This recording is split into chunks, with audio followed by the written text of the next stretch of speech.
I took the job because no one else wanted it. The listing online was strange from the beginning. Night attendant needed, Highway 47 gas station. Midnight shift only. The pay was higher than most small-town jobs, almost suspiciously high. But after months of searching for work, I wasn't in a position to ask too many questions. When I arrived for the interview, the first thing I noticed was how isolated the place was. The gas station sat alone on the side of a long empty highway surrounded by miles of dense forest. No houses. No stores. Just trees stretching endlessly into darkness. The building itself looked old. The faded red sign buzzed softly above the pumps, flickering like it might give out at any moment. Inside, the store was small. A few snack shelves, a coffee machine, and a counter facing the door. Behind the counter stood the man who owned the station. His name was Carl. Carl looked like he hadn't slept in years. He studied me for a long moment before speaking. "You understand this is the night shift?" "Yeah," I said. "Midnight to 6. He nodded slowly. "Good." Then he said something strange. "Most people don't last more than a week." I thought he was joking. He wasn't smiling. Carl handed me a sheet of paper. "Before you start tonight, read these rules carefully." I glanced down at the paper. There were 7 of them. At the time, I thought it was some weird attempt at humor. But Carl's expression told me otherwise. Rule 1. Lock the front door at exactly 12 a.m. Rule 2. If someone knocks between 12 o'clock and 3 a.m., check the security monitor before opening the door. Rule 3. If the person outside is standing too still, do not open the door. Rule 4. If someone asks to use the bathroom, tell them it's broken. Rule 5. Never turn off the exterior lights. Rule 6. If a car pulls up but no one gets out, do not approach the vehicle. Rule 7. If someone inside the store tells you they've been here before tonight, they're lying. I looked back up at Carl. "You're serious?" Carl didn't laugh. "Dead serious." "Why?" He rubbed the back of his neck. "You'll understand after a few nights." That wasn't comforting. But again, I needed the money. So I took the job. My first shift started at 11:45 p.m. Carl stayed for the first few minutes to show me how things worked. "The cameras are here," he said, pointing to a small monitor beside the register. For different camera feeds showed the gas pumps and the front parking lot. "Just watch the road," he added. "What am I watching for?" He didn't answer. Instead, he grabbed his jacket. "One more thing." He pointed at the rule sheet taped beside the counter. "No matter what happens tonight, follow those rules." Then he left. His truck headlights disappeared down the empty highway. And suddenly, I was alone. Midnight came quickly. Right on time, I locked the front door. The highway outside was completely empty. For the first hour, nothing happened. I scrolled through my phone, occasionally glancing at the cameras. Around 1:30 a.m., the wind outside picked up. The tree swayed slowly in the darkness. That's when the first car appeared. Its headlights cut through the forest road like 2 glowing eyes. The vehicle pulled into the gas station parking lot and stopped at pump number 3. But no one got out. I waited. 30 seconds passed. Then a minute. Still nothing. That's when I remembered Rule 6.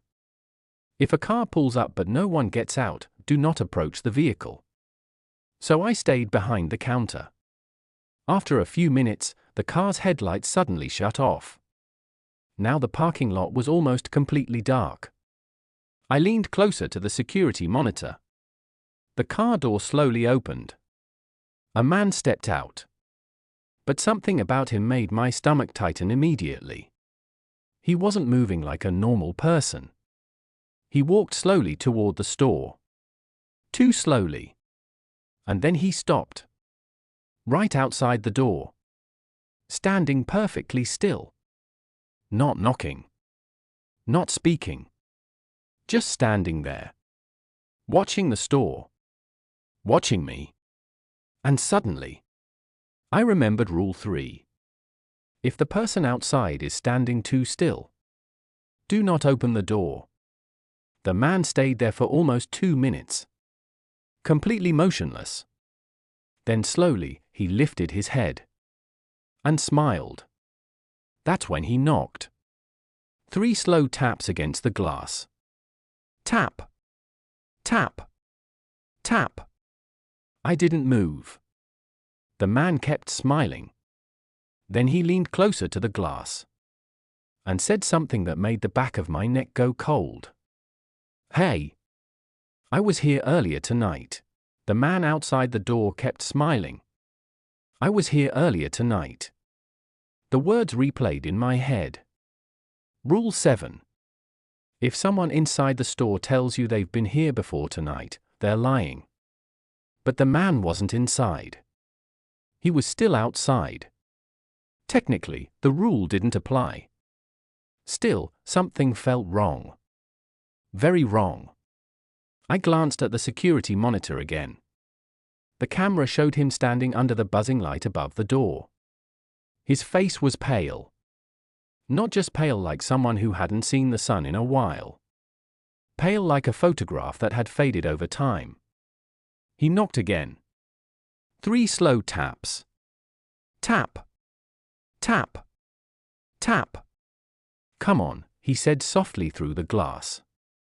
I just need gas. I looked past him toward the car.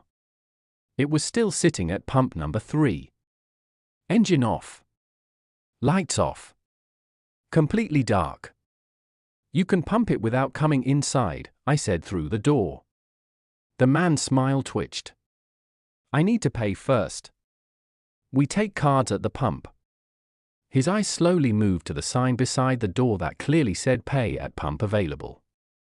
Then he looked back at me. And the smile widened. Right. For a moment he just stood there again. Too still. Then he slowly leaned forward until his face was inches from the glass. You look new.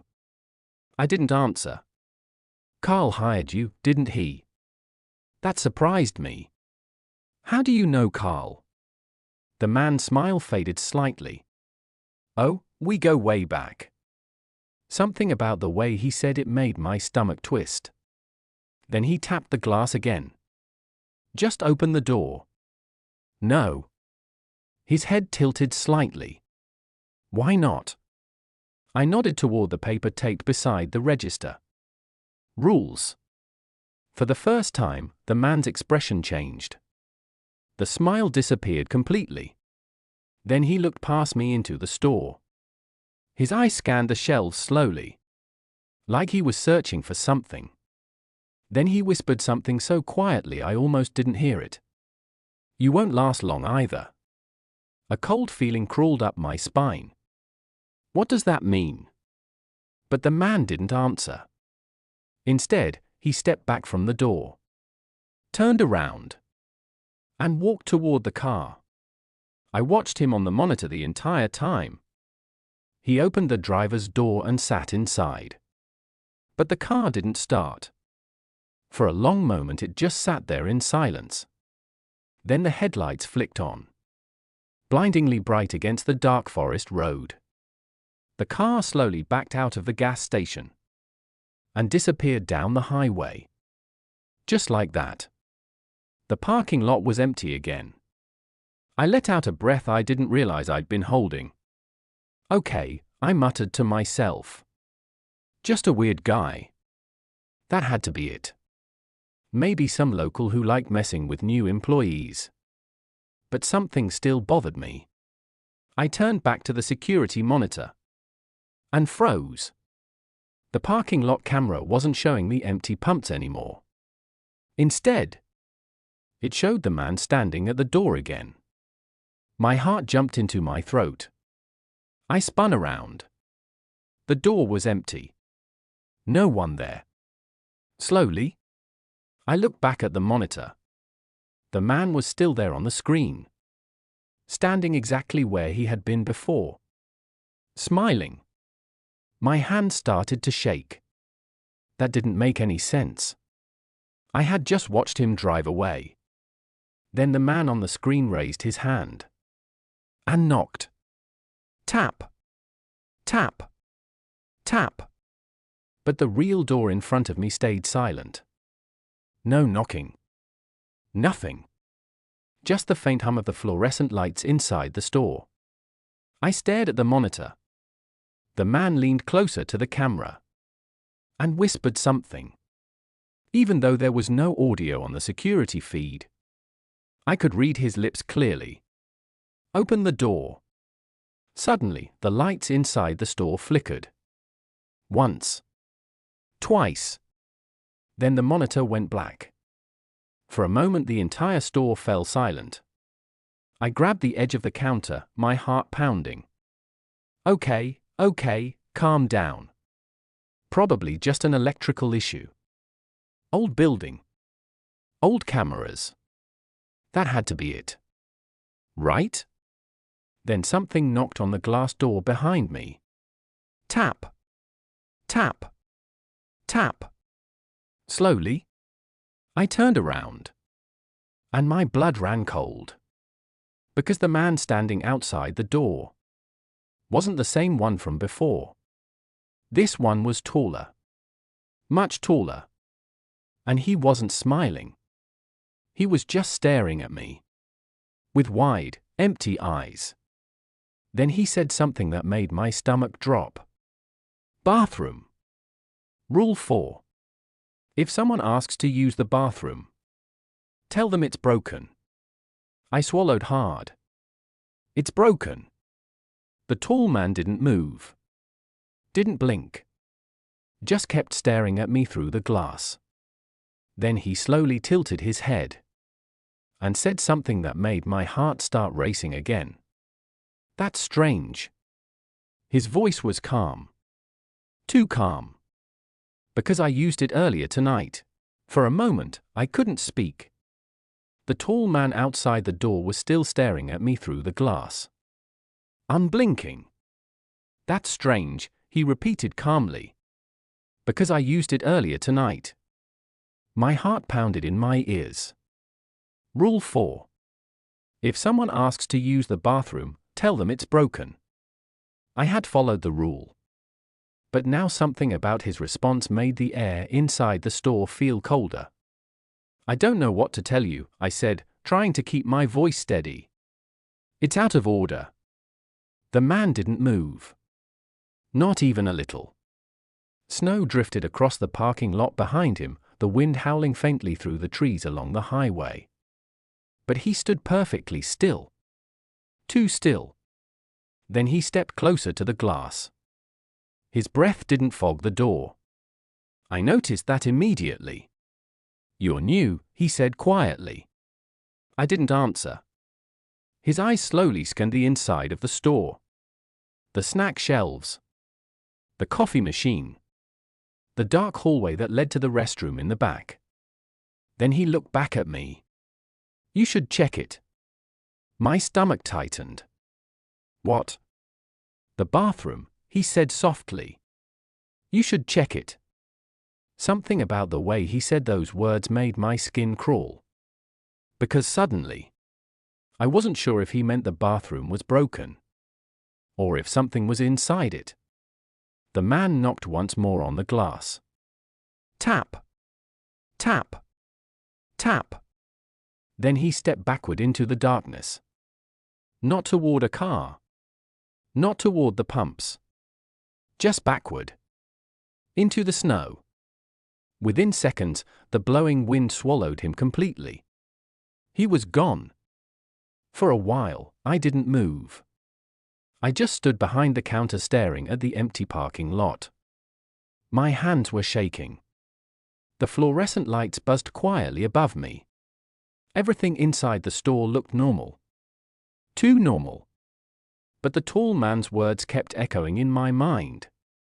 You should check it. Finally, I forced myself to move. Relax, I muttered. Just check the bathroom. I grabbed the small flashlight from under the counter. The hallway leading to the restroom was narrow and dimly lit by a single flickering bulb.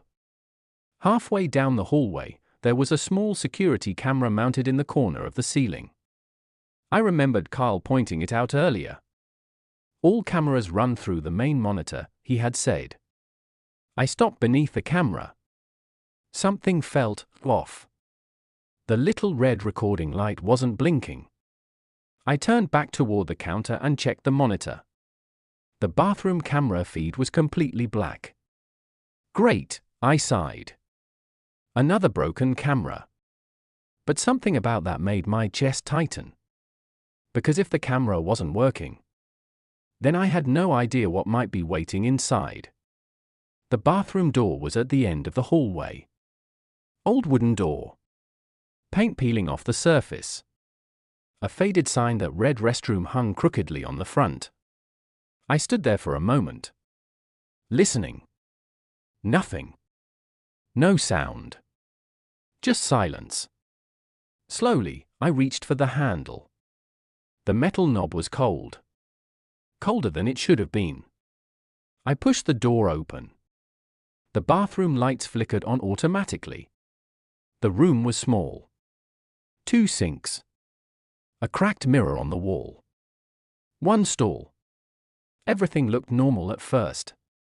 But then I noticed something strange. The floor was wet. Not just damp. Soaked. Like someone had spilled water everywhere. I stepped inside carefully. My flashlight beam moved across the room. The sinks were dry. No running water. No leaks. So where had the water come from? Then I saw the stall door. It was closed. And water was slowly seeping out from underneath it. My heart started beating faster. Someone was inside. Hello? I called. No answer. I stepped closer. The water on the floor felt ice cold through my shoes. Gas station's closed, I said nervously. You'll have to leave. Still no response. But then, I heard something. A faint sound coming from inside the stall. Not movement. Not breathing. Whispering. Very quiet whispering. Like someone talking to themselves. I leaned closer to the door. What? The whispering stopped. For a few seconds, everything was completely silent. Then a voice from inside the stall spoke. Soft. Calm. And completely wrong. You shouldn't have opened the door. My blood turned to ice. Because I recognized that voice. It belonged to the first man. The one who had already driven away. For a few seconds, I couldn't move. I just stood there staring at the closed stall door. The voice inside had been unmistakable. It belonged to the first man.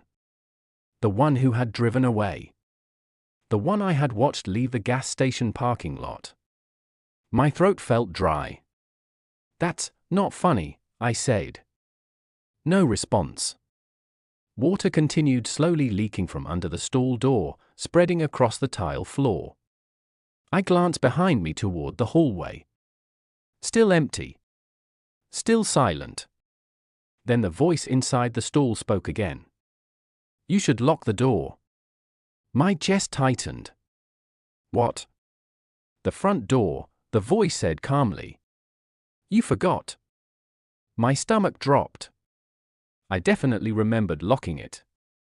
Rule 1. Lock the front door at exactly 12 a.m. I had done that. I was sure of it. Still, something about the way the voice said it made me uneasy. I backed out of the bathroom slowly. I'll call the police, I said, trying to sound confident. The voice chuckled softly. You can try. I stepped into the hallway and quickly walked back toward the store counter. The fluorescent lights buzzed above me as I turned the corner. And immediately froze. The front door was wide open. Cold night air poured into the store. Snow drifted across the floor. My heart slammed against my ribs. I knew I had locked that door. I knew it. Slowly, I approached the entrance. The parking lot outside was empty. No cars. No people. Just the dark highway stretching into the forest. I quickly slammed the door shut and locked it again. This time I checked it twice. Still shaking, I turned back toward the counter. That's when I noticed something else. The bathroom hallway was darker now. The flickering bulb had gone out completely. The hallway was almost pitch black. And from somewhere inside it, I heard footsteps.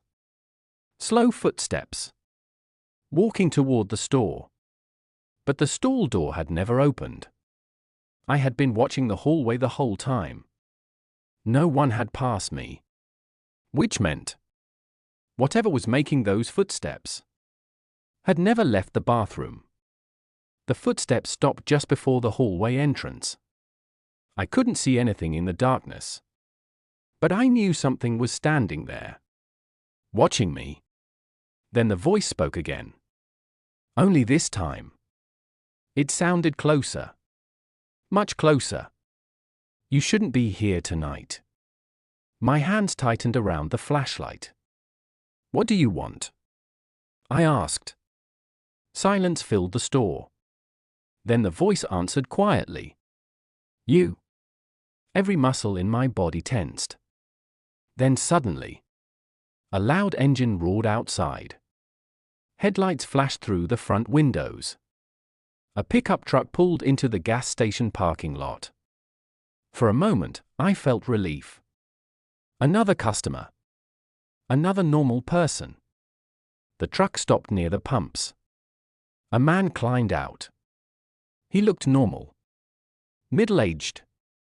Wearing a thick jacket and work boots. He walked toward the store entrance. And knocked. Hard. Hey! You open. I rushed to the door. Finally, someone normal. I unlocked it quickly. The man stepped inside, brushing snow off his shoulders. Man, it's freezing out there, he said. Then he noticed my expression. You okay, kid? I nodded quickly. Yeah. Just a long night. He walked over to the counter. Pump 4, he said, setting some cash down. As I started ringing it up, he glanced toward the dark hallway. Bathroom back there? My stomach tightened immediately. It's broken. He frowned. Really? Yeah. He shrugged. All right. Then he leaned on the counter casually. You the new guy Carl hired? Yeah. He nodded slowly. Figures. Something about his tone made me uneasy. What do you mean? The man looked toward the hallway again. Then back at me. You're working the midnight shift, right? Yes. His expression suddenly became serious. Then listen carefully. He lowered his voice. No matter what you hear tonight, don't let anyone else inside. My stomach dropped. What? The man nodded toward the hallway. Because if someone is already inside. His voice dropped to a whisper. It means it's too late. Right then, something moved in the dark hallway behind him. A tall shadow slowly stepped into the faint store light. And the man's face went completely pale. Because the thing standing there looked exactly like him. The man at the counter slowly turned around. I watched the color drain from his face. Standing at the end of the hallway was him. Not someone who looked similar. Not someone who resembled him. It was an exact copy. Same jacket. Same beard. Same tired eyes. But something about the second version was wrong. The way it stood there. Too still. Too perfectly balanced. Like a mannequin that had learned how to breathe. The real man whispered under his breath. "Oh, no." The thing in the hallway tilted its head slightly. And smiled. "Bathroom's broken," it said calmly. The exact words I had told him earlier. The man beside the counter stumbled backward. "That's not funny," he muttered. The copy took one slow step forward. The overhead lights flickered. "You shouldn't be here tonight." The same sentence the voice had told me earlier. My heart was pounding so hard I could feel it in my throat. "What the hell is that?" I asked. The man grabbed my arm. "Don't talk to it." The copy took another step forward. Its movements were smooth. Too smooth. Like it wasn't used to gravity yet. Then it spoke again. But this time the voice sounded slightly distorted. Like two voices trying to talk at once. "We were here earlier tonight." My stomach dropped. Rule 7. If someone inside the store tells you they've been here before tonight, they're lying. The real man backed away toward the door. "That thing isn't a person," he whispered. The copy kept moving forward slowly. "Stay where you are," the man shouted. The copy stopped. For a moment it just stared at him. Then its smile widened. "Why?" Its voice was wrong now. Stretching words in strange ways. "Are you afraid of yourself?" The man grabbed the cash he had placed on the counter. "Kid," he said quietly to me. "Open the door." I didn't argue. I unlocked it quickly. Cold air rushed into the store again. The man backed toward the exit slowly, keeping his eyes locked on the copy. The thing didn't follow. It just watched. Then it said something that made my skin crawl. "Don't leave yet." The man stepped outside. Snow swirled across the parking lot around him. I started closing the door. But before it shut completely, the copy spoke again. And this time it was looking directly at me. "You're the next one." My chest tightened. "What?"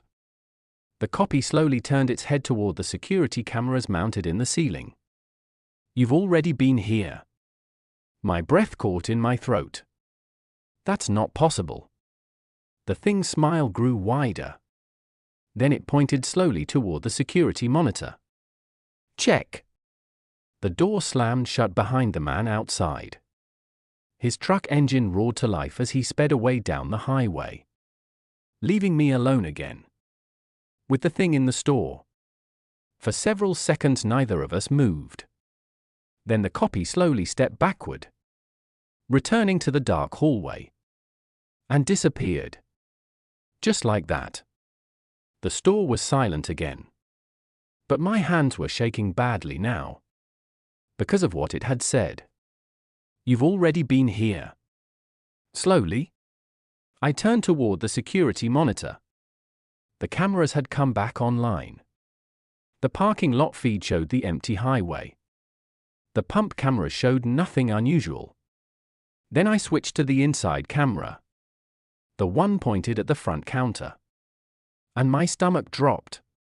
Because the timestamp on the footage said 11:12 p.m. Almost 40 minutes before my shift had started.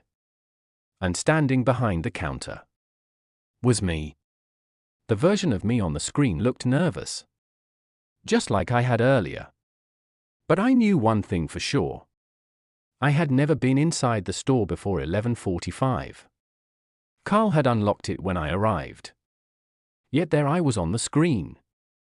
Moving around the store. Checking the shelves. Walking toward the bathroom hallway. My heart began pounding faster. Because the version of me on the footage suddenly stopped walking. And slowly looked directly at the camera. Then it smiled. A slow, unnatural smile. and mouthed 4 words clearly. "You shouldn't be here." I stared at the security monitor, my lungs locked in my chest as if the air had suddenly vanished from the room. The glow from the screen painted the counter in pale blue light, and for a moment I couldn't even blink. The version of me on the monitor was still smiling. It stood behind the counter in the exact same position I was standing in now. Same posture. Same tired expression. Same jacket. If someone had walked into the store at that moment, they wouldn't have known the difference. But the timestamp in the corner of the screen said 11:12 p.m. 30 minutes before I had even arrived for my shift. My throat tightened. "That's not possible," I whispered under my breath. The recording kept playing. The version of me on the screen slowly stepped away from the counter and began walking toward the bathroom hallway at the back of the store. Every movement looked normal at first glance, but the longer I watched, the more something about it felt off. Not stiff. Not mechanical. Just slightly delayed. Like it was imitating someone it had watched before. Like a person learning how to move by copying another person's memory. When it reached the entrance to the hallway, it stopped. Then slowly, almost carefully, it turned its head back toward the camera. And smiled wider. A sharp flicker burst through the fluorescent lights above me. The store lights blinked once. Twice. Then the security monitor suddenly went black.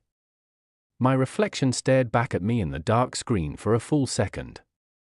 My heart slammed against my ribs so hard I could hear it in my ears. Then the picture returned. But the timestamp had changed. Now it read 12:03 a.m. The version of me was gone. The camera showed the store exactly as it looked now.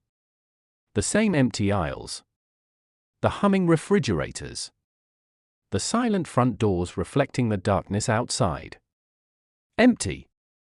Except for me. Standing behind the counter. Watching. A cold wave of realization crept through my chest like ice water. The station wasn't copying people after they arrived. It was copying them before they even got here. A faint sound echoed from the hallway behind the bathrooms. Footsteps. Slow. Careful. Walking toward the store again. My stomach twisted painfully. I grabbed the flashlight from under the counter and aimed the beam toward the dark hallway entrance. Hello? No answer. The footsteps continued. One step. Another. Soft rubber soles against tile. Then they stopped right at the edge of the hallway. Just out of sight. For a few seconds, the store went completely silent. Then I heard a voice. My voice. Hey. Every muscle in my body locked. The voice sounded exactly like me. Same tone. Same slightly nervous breath between the words. Can you help me for a second? I didn't answer. My throat felt dry and tight, like I had swallowed sand. The voice came again from the darkness. You dropped something back here. I swallowed hard. Rule 7 suddenly slammed into my mind with terrifying clarity. If someone inside the store tells you they've been here before tonight, they're lying. Because it wasn't them. It was the copy. And right now, my copy was standing in the hallway. The voice spoke again. Come on. The tone sounded casual. Friendly. Like someone talking to themselves in a mirror. You're going to have to meet me eventually. My grip tightened around the flashlight until my knuckles hurt. Stay where you are, I said. For a moment there was silence. Then the voice laughed softly. It sounded exactly like my laugh. You think the rules protect you? Something shifted in the darkness. A shadow moved across the floor. Then slowly, a figure stepped forward into the store lights. My chest tightened so hard it almost hurt. It was me. Same clothes. Same face. Same tired expression. But the smile on its face stretched just a little too wide. And its eyes looked darker somehow. Like something inside them was missing. The copy tilted its head slightly, studying me the way a person studies their reflection in a mirror. Then it spoke. "You're early." "What do you mean?" I asked. The copy casually gestured around the empty store. "This place," it said quietly. "It makes replacements." My stomach turned. "For what?" The copy's smile widened slowly. "For when someone doesn't leave." The fluorescent lights above us flickered violently, buzzing like they might explode. The copy took one slow step closer. "You should have left when the first man did." My heart was pounding again. "What happens if I don't?" The copy shrugged calmly. Then it pointed toward the bathroom hallway. "You already know." My mind flashed back to everything that had happened that night. The whispering voice in the stall. The man who had driven away but somehow appeared inside the building. The second customer who had seen his own duplicate standing behind him.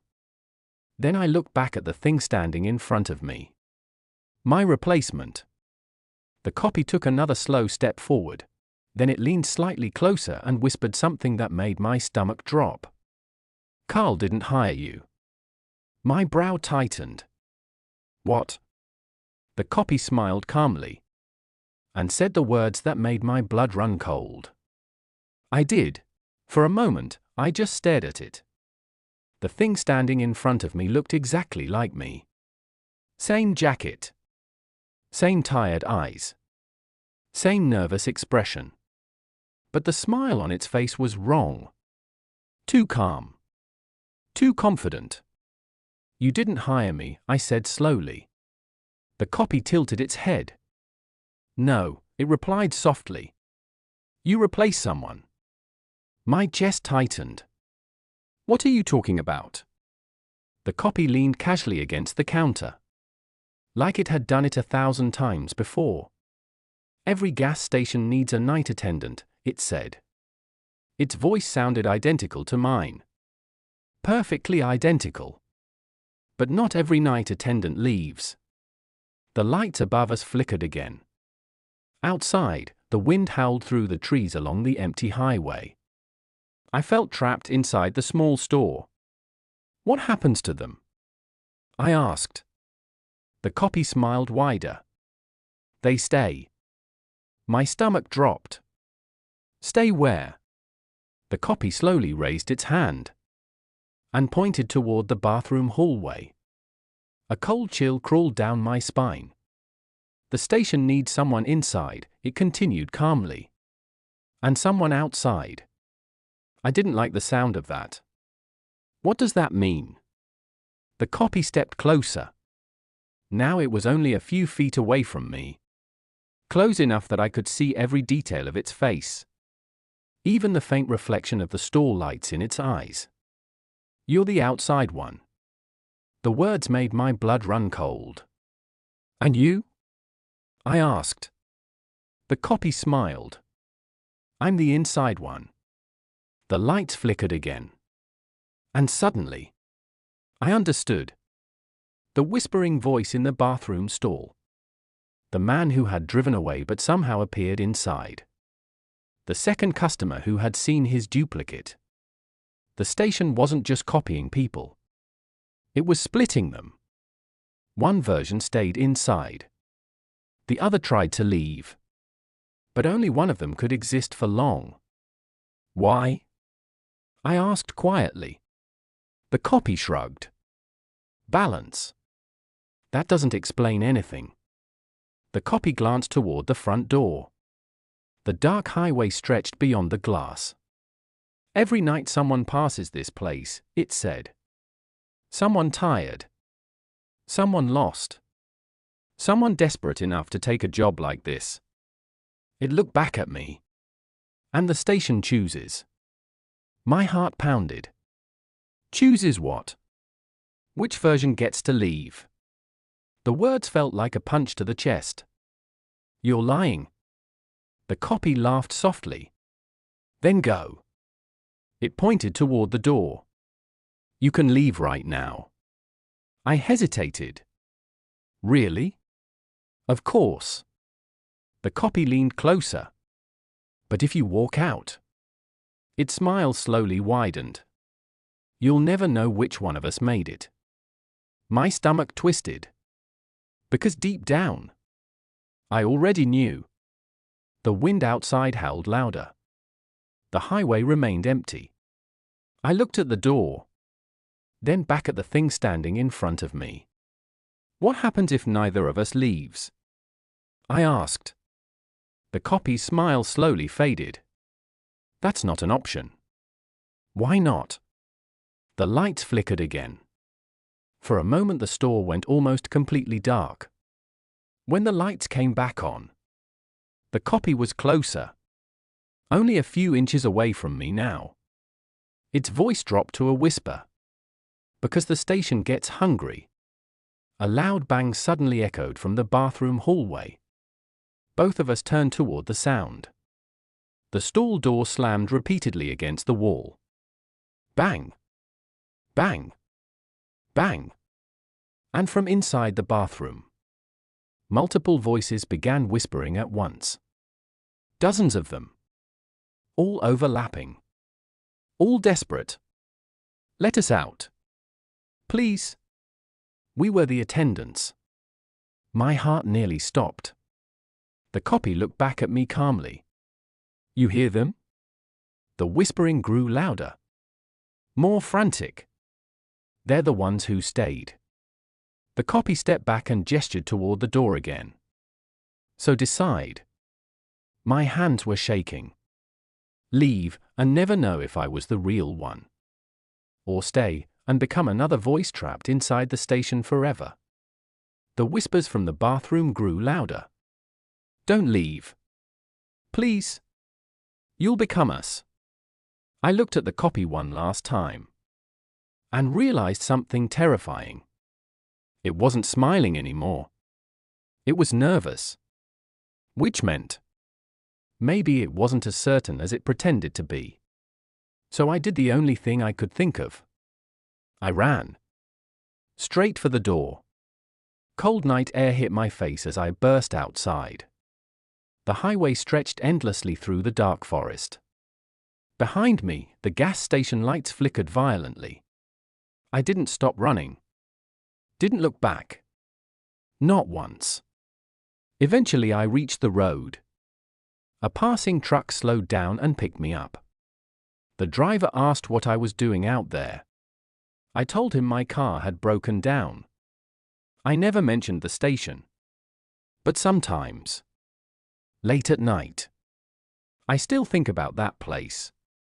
Because last week, I was driving along Highway 47 again. And in the distance, I saw the gas station. The same old building. The same flickering lights. And through the front window, I saw the night attendant standing behind the counter, watching the road, waiting for the next person to stop. The strange thing was, he looked exactly like me. And he was smiling.